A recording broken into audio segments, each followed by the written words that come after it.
Frostbite does not feel like cold. It feels like a hand made of fire closing around your feet, finger by finger, and squeezing until the burning is the only thing left in the world.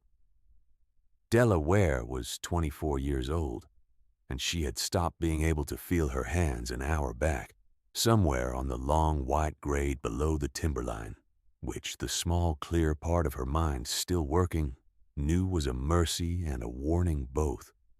A dead man's debt. A widow with no people and no coin.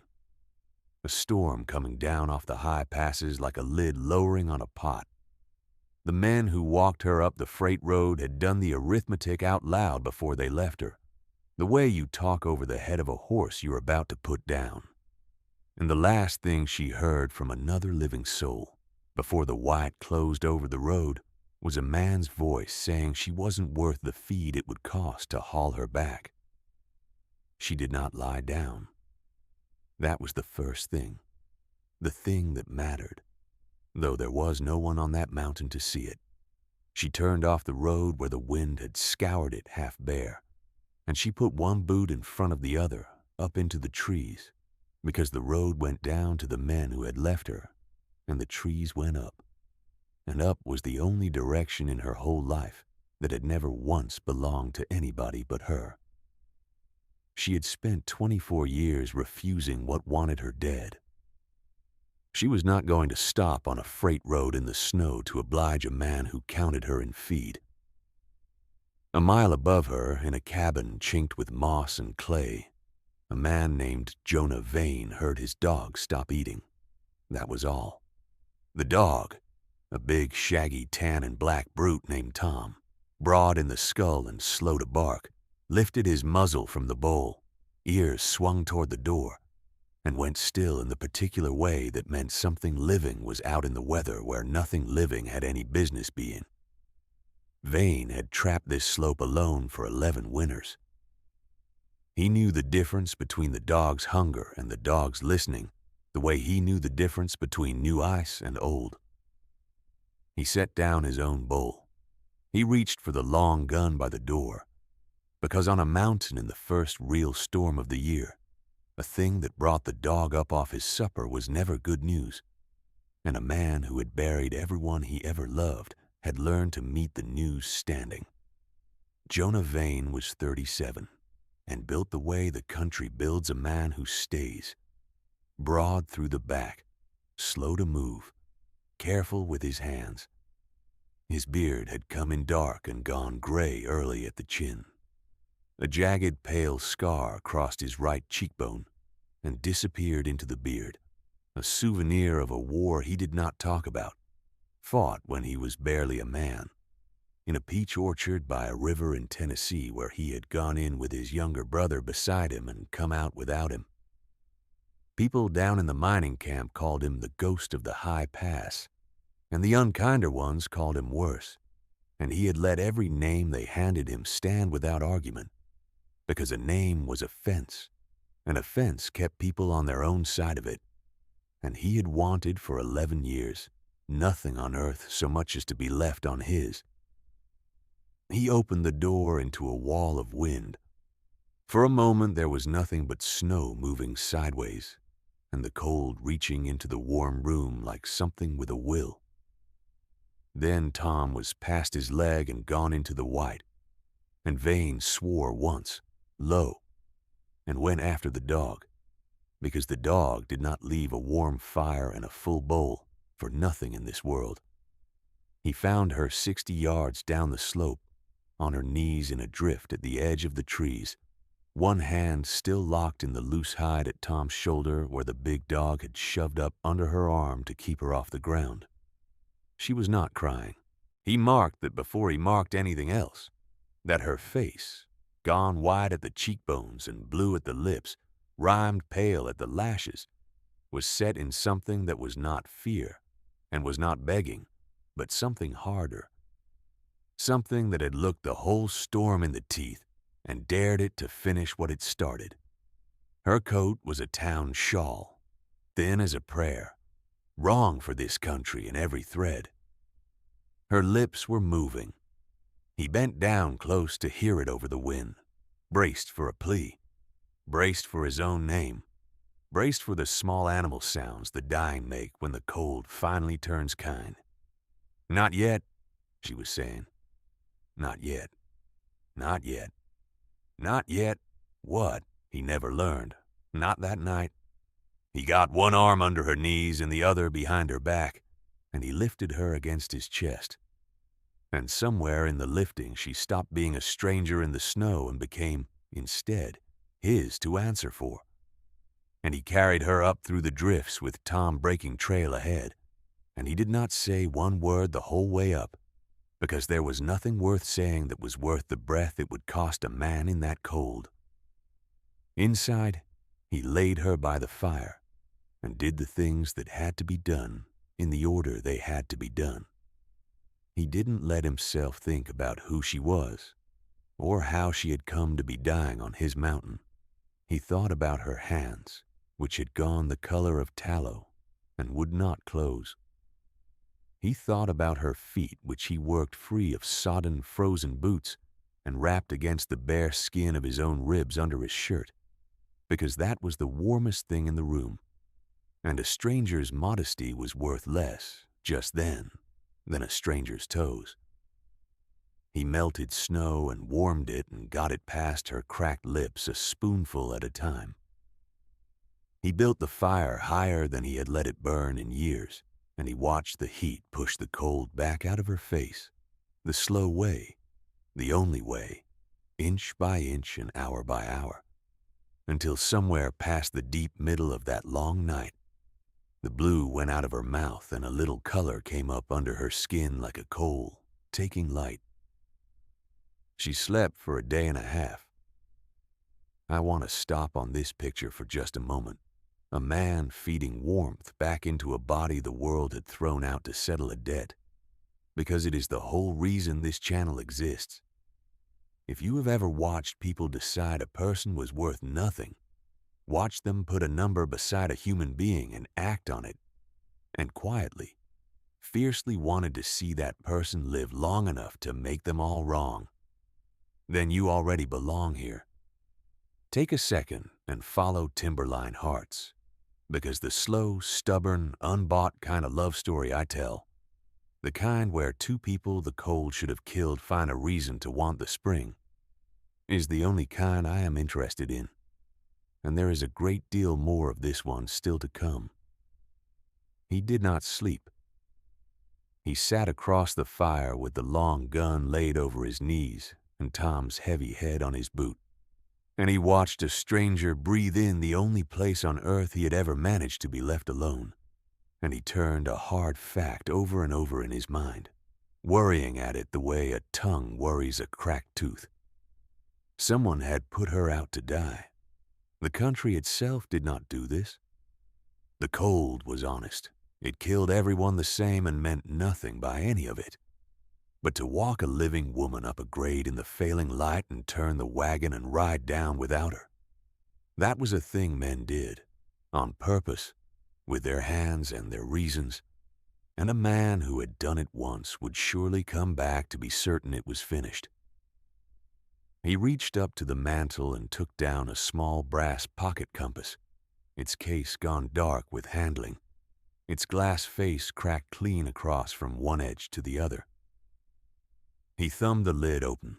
The needle inside swung, settled, and held true to the north the way it always had, the way it had through every year since the glass over it broke, and he sat with it in his palm and let his thumb find the old crack the way it had 1,000 nights before.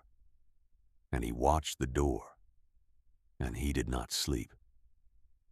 When she woke, the first thing Della Ware did was lie perfectly still and take an accounting, because waking up alive was not a thing she had planned for.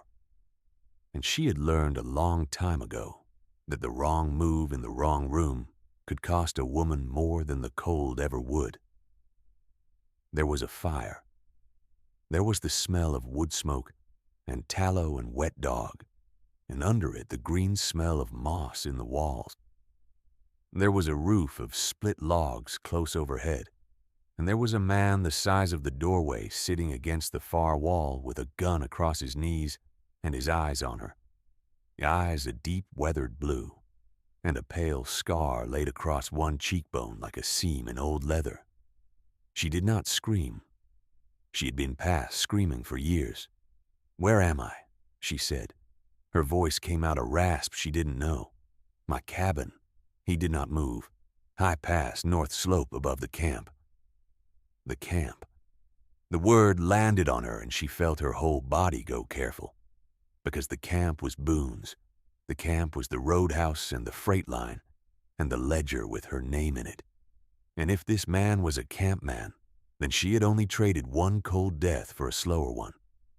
She closed her face the way he had closed his. "How long?" she said. "Day and a half. My boots. Drying. You'd have lost the feet in them. You near did anyway." She looked down then and saw that her feet were bound in clean strips of wool, and she felt the deep ache in them that meant the cold had been in and been driven out. And she understood all at once, and without being told, exactly what the warming of a frozen body cost a man in firewood and sleep and watching. A part of her recoiled from it on instinct, because a debt was a leash, and she had spent her whole life slipping leashes, and she had just spent the autumn learning in Boone's roadhouse exactly what it meant to owe a man who kept accounts. People did not do things for nothing. Every kindness was the front half of a price. "I can't pay you," she said. It came out flat and hard, a fact laid on the floor between them like a dropped knife. She watched his face for the thing she expected. The slow, calculating look, the particular ugliness that came into men's faces when a woman with nothing told them she had nothing. She had seen it more times than she could count. She braced for it the way you brace for a blow you have already felt once. It did not come. Jonah Vane looked at her a long moment, and then he looked at the fire. And then he said, in a voice like two stones grinding slow against each other, "I didn't ask you to." He got up. He was bigger standing. He crossed to the hearth and ladled something from an iron pot into a wooden bowl, broth gone thick with the morning's meat, and he set it on the floor beside her within reach of her ruined hands, and not 1 inch closer, so that she would not have to suffer him handing it to her, so that she could take it or leave it as a free thing. Then he went back to his wall and sat down, and picked the compass up off his knee and turned it over in his fingers, and said nothing else at all. She looked at the broth a long time. Then she ate, because she was not a fool, and because some stubborn animal part of her had decided back on that freight road that she was going to live out of pure spite, and a body cannot spite the world on an empty stomach. The broth was hot and good, and it hurt going down. She watched him over the rim of the bowl. He did not watch her eat. He had given her that too, the small mercy of not being looked at, and she filed it away with a suspicion that bordered on dread, because she could not make it fit any pattern she knew. Men who fed you wanted something. Men who looked away while you ate it wanted something worse, or wanted nothing. And she did not own a drawer she could put a man who wanted nothing into. The storm did not let up for 9 days. 9 days is a long stretch to spend in one room with a stranger you do not trust, and they spent it the way two wary animals share a den. By carving the small space into territories and learning each other's edges without ever once admitting that was what they were doing. She kept to the fire.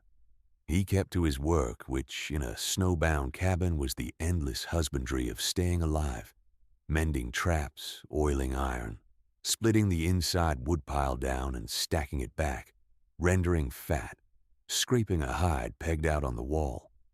All of it done with the unhurried economy of a man who had done every one of these things 10,000 times alone, and had stopped, long ago, needing anyone to watch him do them.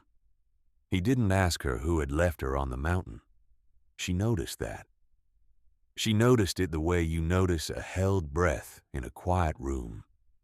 Any other man would have asked inside the first hour, would have demanded the story as the price of the broth, would have wanted the drama of it, the names, the wrong that had been done, so that he could stand inside the telling as her rescuer.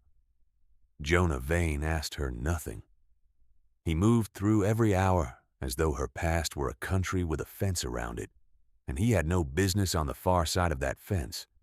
And slowly, against every instinct she owned, the not asking did what 1,000 gentle questions never could have. It made a small room inside her where the truth could sit a while without being demanded of it. On the third day, she gave him her name, just the front of it. Della, she said out of nowhere into the sound of his knife on the hide. My name's Della. Della, he said, trying the shape of it, and went back to the hide. On the fourth day, she watched him favor his left hand, and she saw that the smallest 2 fingers on it did not bend right. Old breaks set crooked, and without meaning to, she said, "Who set those for you?" And he said, "I did." And there was a whole life in those 2 words, a whole long account of a man who had had no one to set his bones. And she heard all of it, and she did not pry the lid off it. And he glanced at her once, surprised as though she had passed a test he had not known he was giving. That was how it went, day after snowbound day. Care delivered through the small machinery of the hours. He learned that she could not sleep with her back to the door, and he shifted her pallet without a word, so the door was always in her sight. She learned that he flinched, barely, the first time she reached past him for the salt, a flinch he plainly hated in himself, and after that she set her hands before she moved them near him, reaching by you, quiet every time, until the flinch wore away. He learned that she hoarded food when she thought he was not looking, a crust palmed into a fold of the blanket against a hunger that was not coming back anymore, and he said nothing about it, only began to leave a little more out than the 2 of them would eat. So the hoarding cost her no shame. She could not sit idle 9 days, so she took up what her hands could do while they healed. She was a seamstress by trade, and she mended the long tears in his spare shirt and the split seam of a meal sack with stitches so small. And even he turned the work over twice looking at it. "You've got a trade," he said. "I had one," she said, and did not say what had become of it, and he did not ask, and it was enough. 2 people who had both been taught by hard teachers that closeness was exactly where the danger lived, learning, joint by joint and hour by hour, that this once it might not be. The compass sat on the mantel through all of it. She asked about it on the 6th day. "You carry that," she said. "An old one. The glass is broke." He was quiet a moment. Then, "It was my brother's, Asa's. He didn't look up from the trap spring in his hands. Younger than me by 4 years. The glass cracked the same day he did, down in Tennessee in the war. I kept it. He set the spring down. Needle still swings true. Doesn't care a thing about the glass. Points home no matter how bad it's broke over the top." It was the most he had said about himself in 6 days, and he seemed to feel it, and he picked the spring back up as if to take the words back into his hands. "And does it," Della said. Her voice had gone careful. "Point you home?" "Home's a thing a man has to have first," he said, "before a needle's any use to him about it." And he did not say anything more, and she did not push, because she had learned from him these 6 days how to leave a fence standing.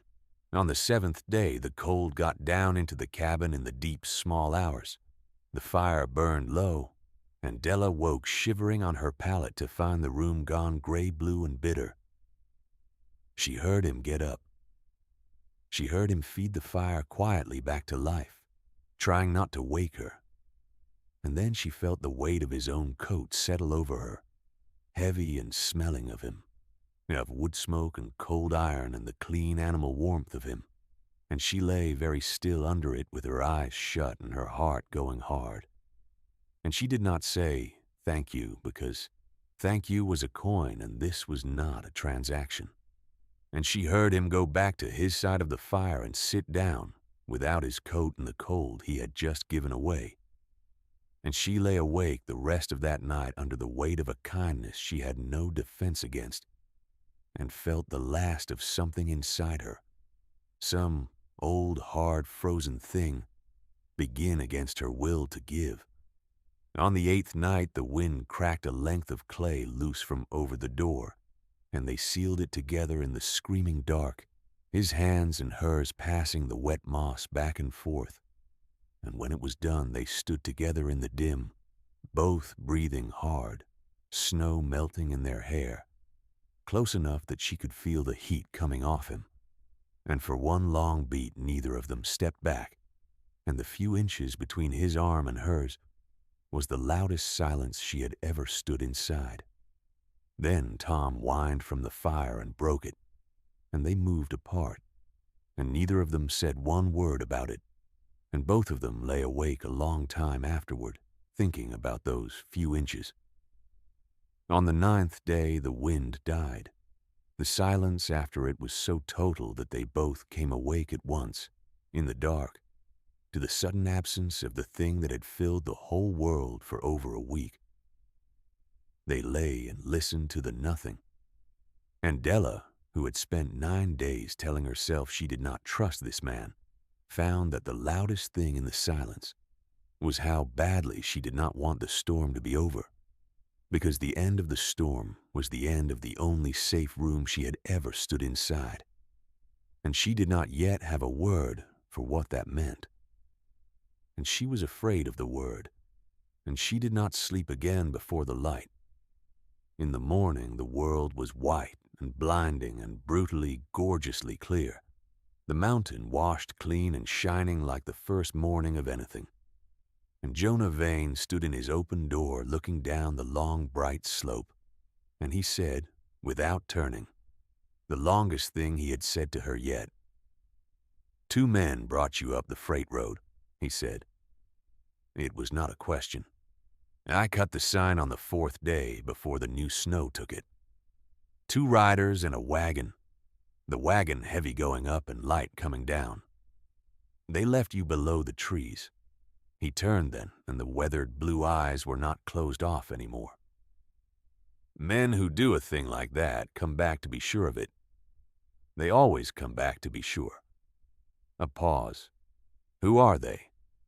And Della Ware, standing in the one safe room in the world on the morning it stopped being safe, looked at the man who had not asked her a single thing for 9 days, and decided to open the fence. If you've made it this far into Della's story, hit subscribe, because what happens next is the part I've been waiting to tell you. My husband owed a man money, she said. The fire popped. Tom lifted his head. Thomas Ware, she said. We came west 2 years back on the promise of a freight contract. He was going to haul ore for the camp, build us something. He borrowed against the wagon and the team to get started. Borrowed from the only man in that camp with money to lend, which is Silas Boone. Boone owns the roadhouse. He owns the freight line Thomas was trying to break into. He owns most of the paper in that whole rotten camp, and he owns the deputy that's supposed to keep him honest, which is the same as saying nobody keeps him honest at all. Her voice did not shake. She would not let it shake. Then, last spring, a wheel let go on the canyon grade, and the wagon went over and took Thomas and the team with it. And what was left when they pulled him out was a man I'd loved, and a debt I hadn't signed, and no kin within 1,000 miles to stand between me and either one. The room was very quiet. Boone came to me before Thomas was a week in the ground, she said. Told me the debt didn't die when the borrower did. Told me I could work it off in the roadhouse, the wash, the cooking, the serving, until the account was square. And I knew exactly what I was the day I said yes, and I said yes anyway, because the only thing worse than what he was offering was the nothing I had instead. Her chin came up. I worked it all autumn. I scrubbed his floors and carried his slop, and never once let him get me alone. And I watched the number in his book go down so slow, I knew I'd be old before it hit 0, if it ever did, because a man like Boone doesn't keep books to settle them. He keeps them to keep you. And then, Jonah said low. And then the snow started, Della said, and Boone did his own arithmetic. A widow with no people is a clean line to cross out.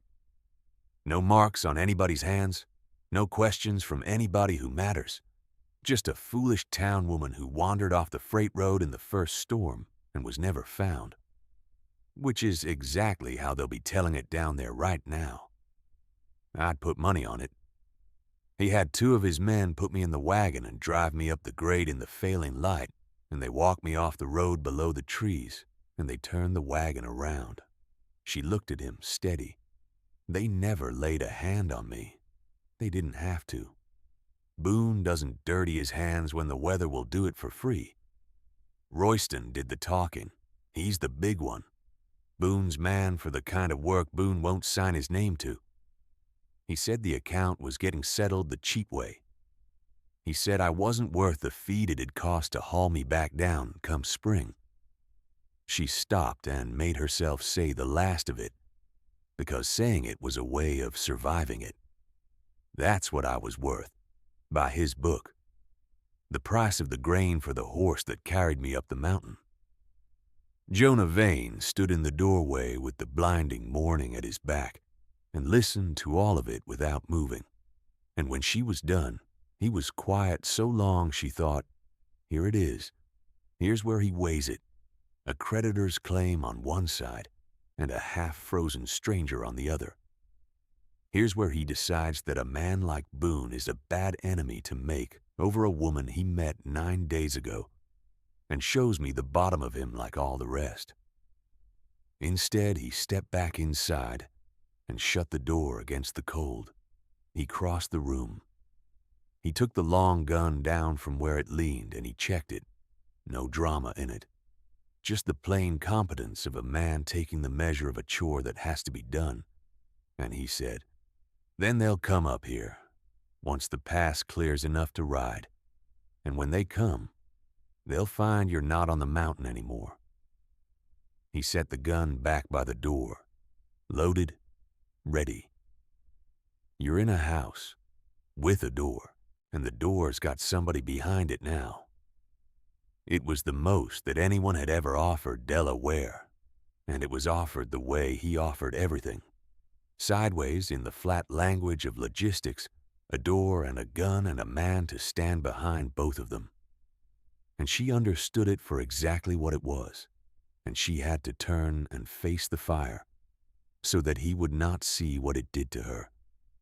Because she had not cried on that freight road, and she had not cried when she woke alive, and she was not going to start now over a kindness, except that she did.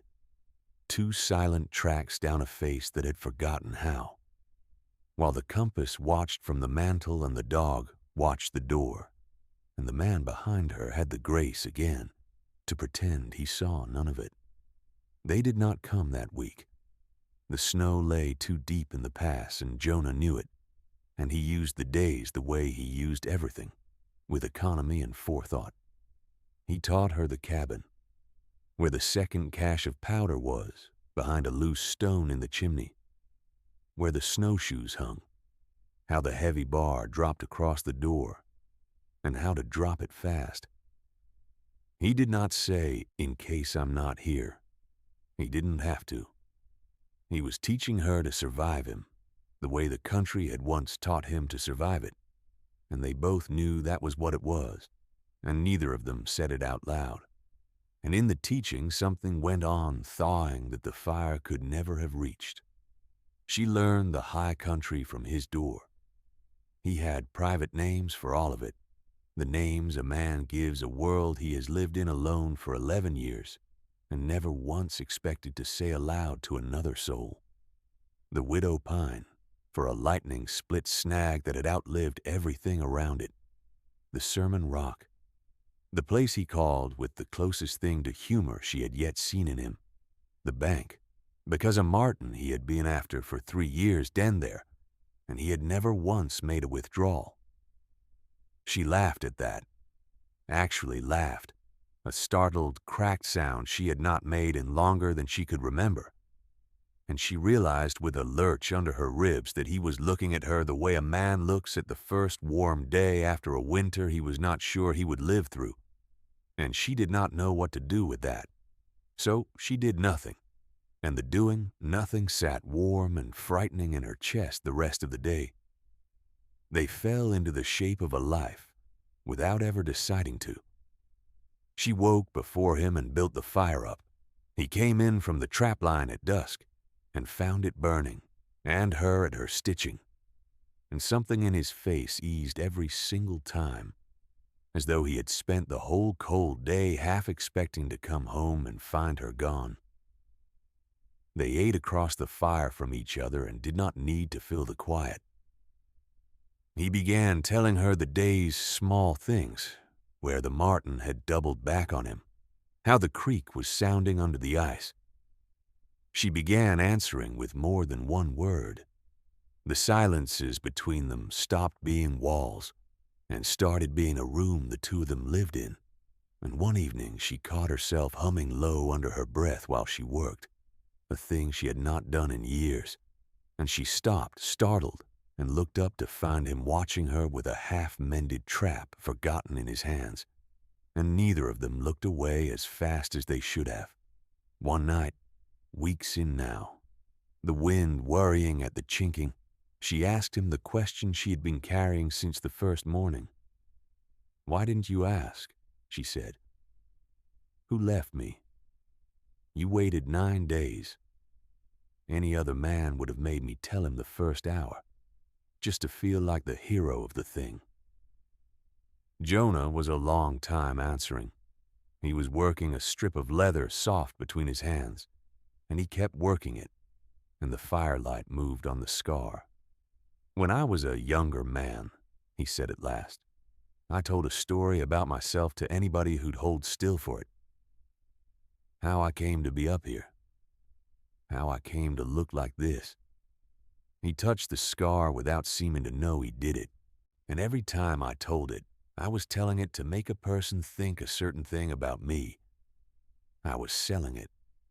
And one winter up here I worked out that I'd told it so many times I didn't rightly know anymore which parts were true and which parts I'd shaped to get the look I wanted on somebody's face.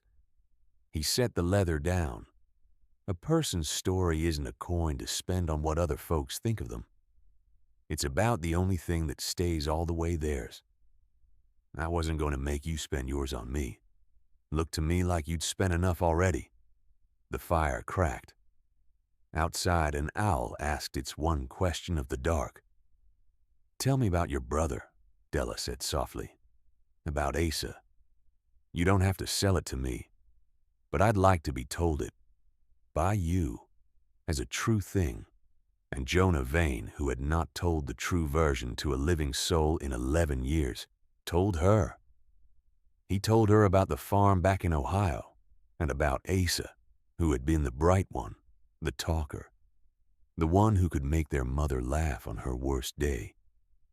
He told her how they had gone for soldiers together in the spring of '61, 2 farm boys who thought it would be over by harvest, and how in the April after, in a place by a river in Tennessee that the maps called Shiloh, in among a peach orchard with the blossoms coming down through the smoke, like the gentlest snow he ever saw, his brother had been killed beside him, and the war had gone right on around them both, as if nothing in the world had changed. He told her how he had carried Asa's compass out, the glass cracked clean across where the same blow had. And there he stopped, and did not finish that sentence, and Della did not make him.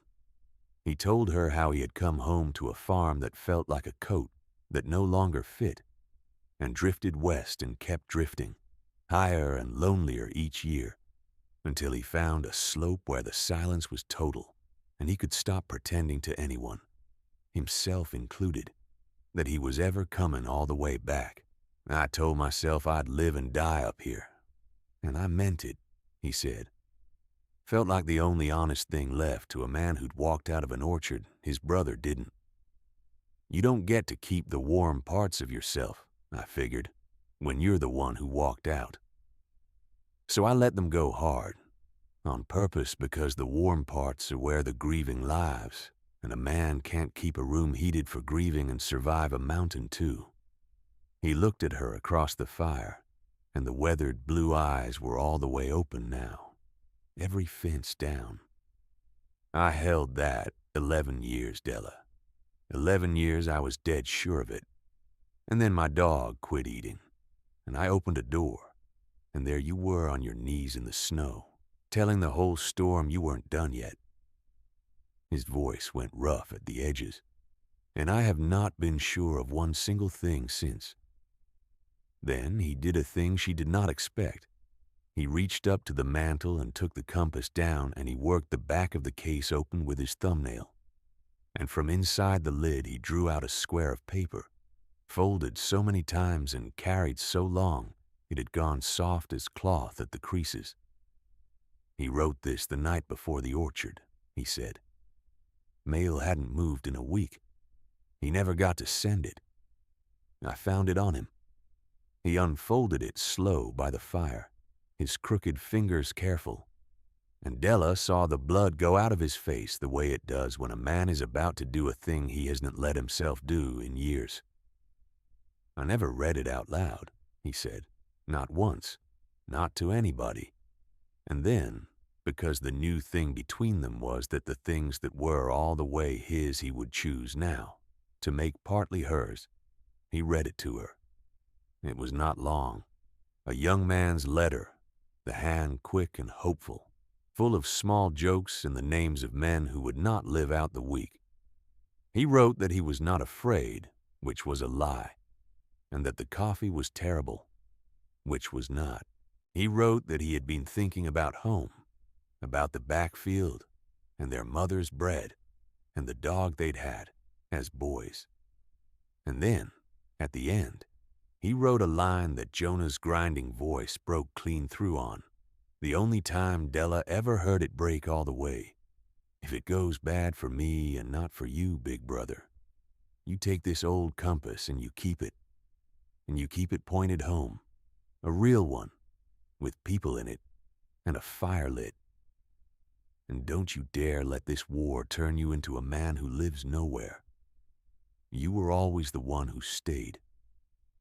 Don't you go and learn how to leave on my account.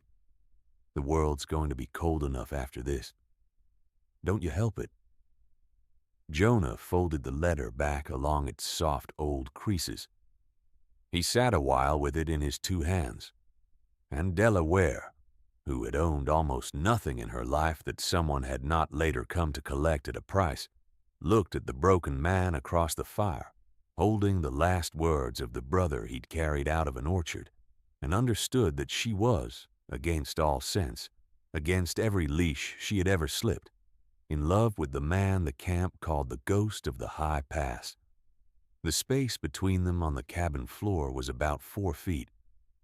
Della looked at it. She had spent her whole life measuring the distance between herself and other people, keeping it wide, because distance was safety and closeness was where they got their hands on you. 4 feet. She looked at the man on the far side of it, the size of the doorway, gentle as falling snow, holding the truest thing he owned, because she had asked him to and for no other reason, expecting nothing back, his crooked hand open and empty on his knee. She crossed the 4 feet. She did not say anything, because she had no words equal to it, and neither did he, and words had never been the language the two of them spoke. She crossed the floor and she sat down beside him, her shoulder against his arm, and she felt him go still. That whole-body stillness she had learned meant something living was near him that he had not let near in years, and she stayed there, leaning into him until the stillness eased and his arm came around her, careful, like a man handling a thing that might break or might bolt. And they sat that way in the firelight a long time and did not say one word, and it was the closest either of them had been to another human being in longer than either could stand to count. It changed nothing on the surface, and it changed everything underneath.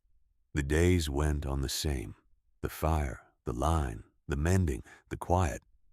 But the quiet had a new floor under it now, and they moved around each other in the small cabin, like two people who had stopped pretending the 4 feet had ever been an accident.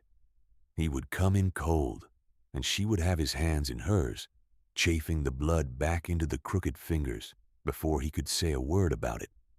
The same care he had shown her given back at last in kind. She would wake in the night from the old dream, the freight road, the wind, the wagon turning, and find him already awake across the room, his eyes on her in the dark, steady, keeping watch the way he kept watch over everything he had decided was his to keep. And she would breathe out slow and sleep again. Neither of them said the word for it. They did not need the word. They had a language older than the word, made of wood smoke and broth, and a coat laid over a sleeping body in the cold, and they spoke it fluently to each other all that long high country winter. Boone's men came up the mountain the day the pass first opened. Tom gave the warning a full 10 minutes before they came in sight, lifting off the hearth with a low sound in his chest and fixing on the door. Jonah had time. He moved without hurry, which was its own kind of terrible to watch. A man who had done his fear years ago and had nothing left to do now but the work. He put Della behind the loose chimney stone with the second rifle and the powder and a clear line on the door, and he pressed the compass into her hand and closed her cracked fingers around it, and he told her, flat and low, "If it goes bad out there, if you hear it go bad, you don't wait. You take the snowshoes off the peg and you go out the back wall where the chinking's loose, and you keep the needle in front of you and you walk north over the saddle. There's a flathead camp 2 days down the far side that'll take in a freezing woman. North. The needle doesn't lie about it." He folded her hand shut over the cracked glass. "It points home. You go find one." Della looked down at the compass in her fist, the needle swinging, settling, holding true. Then she looked up at him. "No," she said. "Della, no." Her voice did not shake. "I spent my whole life being moved up roads by men who decided where I was going. My husband decided. Boone decided. 2 of his men walked me up a grade in the dark and decided. I'm done being a thing that gets carried to where somebody else thinks I'll be safest." She set the compass on the stone ledge between them, needle still pointing its patient north, and she picked up the second rifle instead, and her cracked hands were steady on it. "You said it yourself. It's a house now, with a door, and the door's got somebody behind it." She looked at him level. "2 somebodies. That's the part you keep leaving out of the arithmetic." He looked at her a long moment, and whatever he saw in her face, he did not argue with it.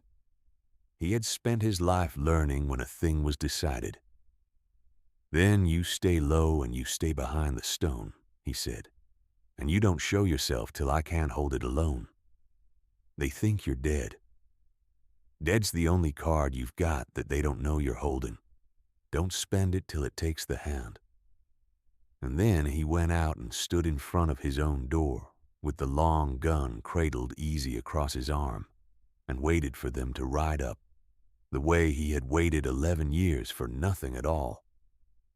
There were 3 of them, Royston in the lead, big and well-fed and certain, on a good horse, with the easy authority of a man who has never once been told no by the world and doesn't expect to start now.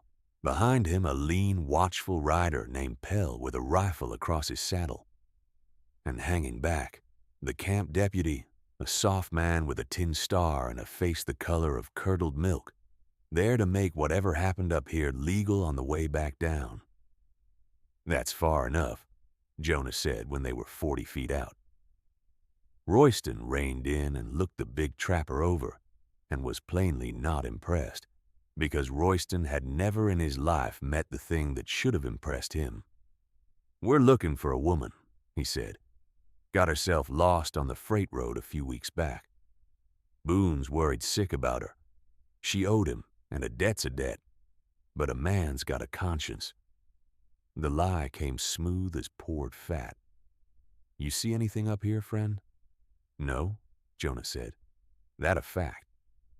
"It's the only fact you're getting off this mountain," Jonah said. "There's nobody up here but me. There's been nobody up here but me for 11 years. You've come a long way to ask one question. You've got your answer. The pass'll close again by dark. Now I'd start down." Pell's hand moved on the rifle, just an inch. Jonah saw it and did not appear to. "Funny thing," Royston said, and swung down off his horse, boots crunching, taking his time, letting the size of the three of them fill the clearing the way he was used to filling a room. "We cut sign down at the tree line. Old, mostly snowed over. But a man knows what he's looking at. Looked to us like somebody got carried up this way."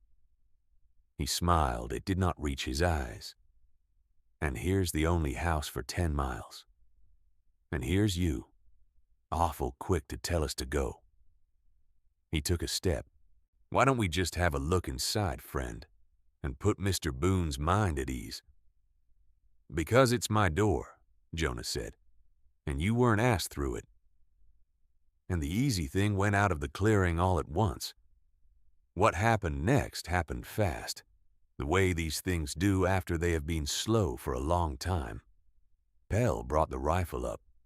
Jonah was already moving, a big man, but a man who had spent 11 years being quicker than a marten and a cougar, and a winter both. And he put his first shot through the meat of Pell's shoulder and spun him out of the saddle before the barrel ever cleared the horse's neck. Royston clawed for the pistol at his belt. Jonah swung the long gun toward him.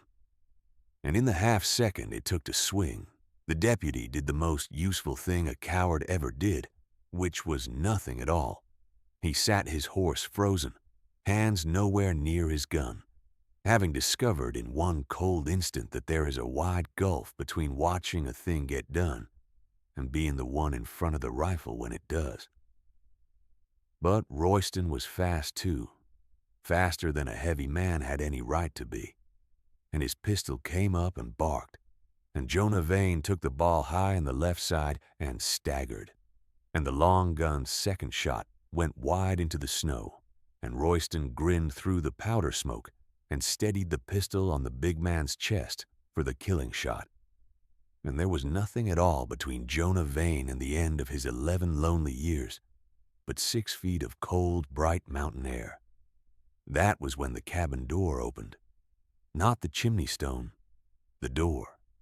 Della Ware stepped out of the doorway with the second rifle already at her shoulder, dead steady. And she did not say a word. There was no time for words, and she had never wasted them anyway. And Royston turned at the sound of his own death coming, and got out exactly half of what he meant to say. "You," he said, the whole of his contempt and the whole of his disbelief packed into that single word. "You ain't worth." And Della Ware, who had been weighed and counted in feet and left below the timberline to die, shot the man who had carried her up the mountain off his feet before he could finish telling her what she was worth. The clearing rang and went silent. Pell was down in the snow, holding his shoulder and going nowhere. Royston was down and not moving at all.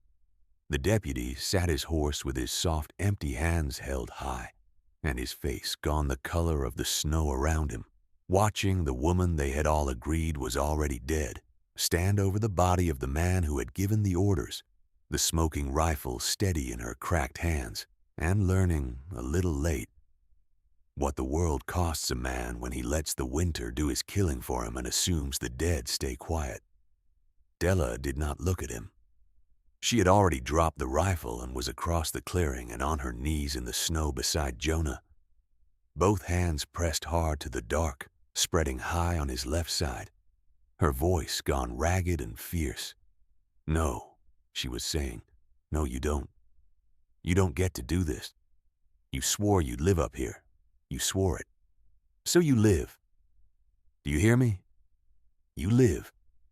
And Jonah, gray-faced, looked up at the woman holding his blood inside his body with her bare, ruined hands.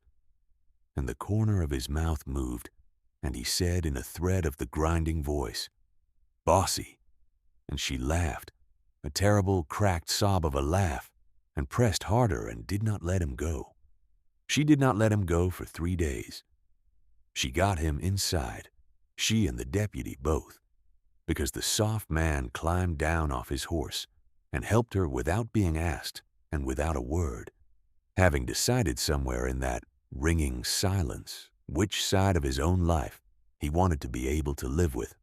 She packed the wound with clean moss off the walls and the yarrow and willow bark Jonah had named for her on better days, never once dreaming she would need them. She bound Pell's shoulder, roughly, because she was not going to let even that man bleed to death on the snow.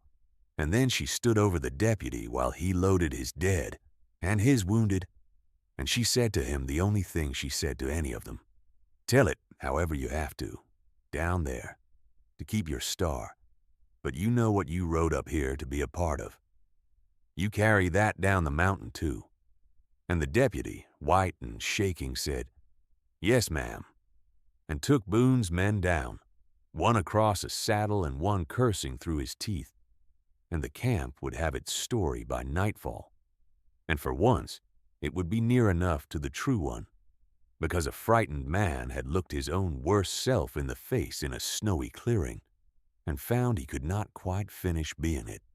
The fever came on the second night, the way it comes for any man with a hole in him, and Jonah talked out of his head some, and the things he said when he was out of his head were her name, mostly Della, Della, and once, clear as a struck bell, "Keep it pointed home," his brother's line. And Della sat over him through both long nights and fed the fire, and cooled his face and held his crooked hand in both of hers, and made him by main force and spite, and a thing she finally had the word for, stay. On the third morning the fever broke. The clear, weathered blue came back into his eyes, and he opened them and found her face hanging over his, hollow-eyed and fierce and unspeakably tender. And he said, "You're still here," like it was the most impossible of all the impossible things. And she said, "Where would I go?" and meant it as the whole vow it was. He mended slow. A man does not take a pistol ball through the side and rise up the next week, and he hated lying still. And Della learned a whole new dialect of him in those weeks, the language of a proud, capable man brought low and made to be tended. She did for him exactly what he had done for her that first night. The same plain logistics turned the other way around. She kept the fire. She changed the moss packing, and did not look away from the wound the way he had not looked away from her ruined feet. She set the bowl within reach and not an inch closer, so he could take it as a free thing. And when the pain was bad in the deep, small hours, she did the one thing she had never in her life done for another soul. She sat close in the dark and let him take her hand, and she held his back, and neither of them called it anything, and both of them knew it was everything. It was in those slow weeks that the thing between them stopped being a question. There was no single moment she could have pointed to, no scene with words in it. It was the accumulation, 100 small acts of keeping each other alive, given and given back again, until one gray afternoon she looked up from the fire and found him watching her with an expression that had stopped hiding anything at all, and she did not look away, and he reached out with his crooked left hand and tucked a strand of chestnut hair back from her face, the gentlest thing those hard hands had ever done. And she turned her cheek into his palm and shut her eyes, and that was the whole of it. That was the proposal and the answer both. A scarred man's hand and a woman's face turned into it by a fire on a mountain, and nothing either of them could ever have said would have made it 1 degree more true. Word of what had happened on the high pass came down to the camp slow and then all at once, the way meltwater comes off a snowfield. Silas Boone never came up the mountain himself. Men like Boone do not. But the story he had built his whole ledger on, that the high pass was empty, that the widow had simply wandered off, that nothing up there could touch a man down here. That story died in the snow with Royston, and Boone's was a kind of power that only worked so long as no one had ever seen it fail. The deputy told the truth, or enough of it, and kept his star by a thread. Pell left the country with his arm in a sling and a thing to say about the ghost of the high pass that took the shine off Boone's name in every roadhouse for 100 miles. And the circuit judge who rode through in the spring, hearing how a creditor had marched a widow up a freight road to let the weather collect his debt, found a great many of Boone's papers suddenly would not hold up to a careful man's reading. Boone did not go to prison. Men like Boone rarely do. But the valley that had feared him stopped meeting his eye, and a man who rules by fear and runs out of it is just a fat man with a book full of numbers no one will honor anymore. He sold out within the year and went east, and that was the whole of his reckoning, and it was enough. Della Ware did not go back down to any of it. That was the part that settled itself slowly over the spring in the unhurried way true things settle. She thought about it honestly, the way she had learned to be honest in that cabin. There was a road now. The pass was open.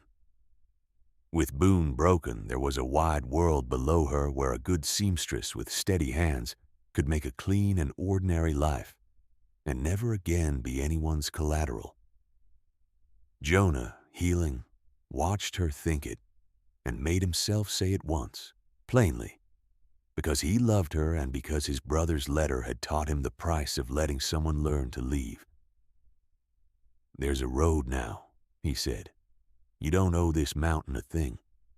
You don't owe me one either. If you want the world down there, I'll see you safe to it."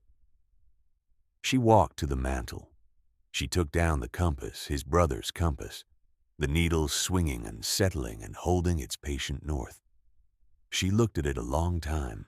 Then she set it back in its worn place on the mantel, face up, and she did not pack a thing. "The needle keeps pointing home," she said. "Asa told you to go find a real one. People in it, a fire lit." She turned and looked at the man the camp had called the ghost, the man who had carried her up out of the snow and never once tried to own her, never made the saving into a price. "I'm not leaving the only home either one of us ever found just because the road's finally clear. I didn't claw up off that freight road to walk back down it. I'm staying. You're going to have to get used to it." And Jonah Vane, who had sworn for 11 years to live and die alone on this mountain, looked at her standing in front of his fire, telling him she would not go, and he did not give a careful answer, and he did not give a sideways one. "All right," he said, rough and plain and full, and that was all, and it was a wedding vow in every way that ever mattered. They were not alone for long, which surprised them both. A mountain is a wide and lonely country, but it has always had its own scattered people, and they had a way of knowing one of their own. Hannah Bell came up the slope one June morning with a sack of flour on her shoulder and a wheel of cheese under her arm, a hard, kind widow who had buried 2 husbands of her own to the high country. She set her load on the porch, looked Della up and down, and said only, "You're the one shot Boone's man." When Della said yes, Hannah Bell nodded once and said, "Good. He had it owed to him. You eaten today?" And that was the beginning of a friendship that would outlast them both. Old Pruitt, who had trapped the next mountain over for 30 winters and was the only man Jonah had ever called a peer, took to coming by with his pipe and a habit of fixing whatever was broken on the place before anyone could tell him not to. The widow, Esther Vance, brought seed potatoes in a way of talking to Della woman to woman that Della had never had in her life and had not known she was starving for. They did not come up out of pity. They came because she had done a hard thing in a hard country and lived through it, and on a mountain that is the only letter of introduction that has ever mattered. They came with a tool and a question and something warm to eat, and they came back the next week whether they had been met warmly or not, and slowly, without anyone deciding it, the woman who had been carried up the mountain to die alone became the center of a small circle of people who had each survived their own winters and recognized her for one of their own. The cabin on the north slope got a second room built onto it that summer, raised by a man who worked slow and careful as his side healed, and a woman who worked beside him and would not be told to rest. And the trading post down in the camp slowly stopped calling the man on the mountain the ghost, because a man who comes down twice a season with his wife on his arm, and a quiet word for everyone is just a neighbor, and the unkind names a camp hands a lonely man have never once survived the sight of him being loved. On the mantel of the cabin now there sits a brass pocket compass, its case dark with 2 men's handling, its glass cracked clean across, its needle swinging free and pointing the same patient north. It has pointed through a war and an orchard, and 11 lonely winters and 1 long blizzard that brought a half-dead stranger up out of the snow. Beside it sits a small basket of needles and good strong thread. On winter nights, when the wind comes down off the high passes like a lid lowering on a pot, Della Vane takes the compass down and thumbs it open and reads the needle, the way her husband did 1,000 nights alone, and then she sets it back in its worn place and picks up her work, because the needle has finally got something true to point at, and so, at long last, has the man who carried it out of the orchard. The world will do the arithmetic on you. It will weigh what you are worth in feed and water and silence. It will reckon what your absence might save a man who keeps a book, and it will write a number beside your name and act on it. And sometimes it will be cold enough to march you up a mountain and let the winter finish what its own conscience would not. But the world's arithmetic is not the only ledger, and it is never the one that settles last. The last ledger is the one a dying boy folded into a compass for the brother he loved. The one that says, don't you dare become a man who lives nowhere. Go and find a home with people in it and a fire lit, and a person who learns to read that ledger, even late, even half frozen, even at the tree line with the wind telling them to lie down, has a worth the cold cannot touch and the cruel can never price. So here is what I'll leave you with, and I would truly like to know what you think. Jonah Vane swore for 11 years that the safest thing a hurt person can do is wall the whole world out and live alone. And a freezing stranger on his road proved him wrong at the risk of both their lives. So tell me, honest, do you believe the people who have been hurt the worst are right to build the wall and keep everyone on the far side of it? Or do you believe, the way his brother did, that the wall is the real danger, and that the only thing that ever truly saves us is being brave enough to open the door and stay? Tell me which one you have lived, down in the comments, because I read every last one of them, and so the lamp goes dim in the high cabin while the snow keeps falling. Stay warm, stay a while, and I'll see you up the pass next week.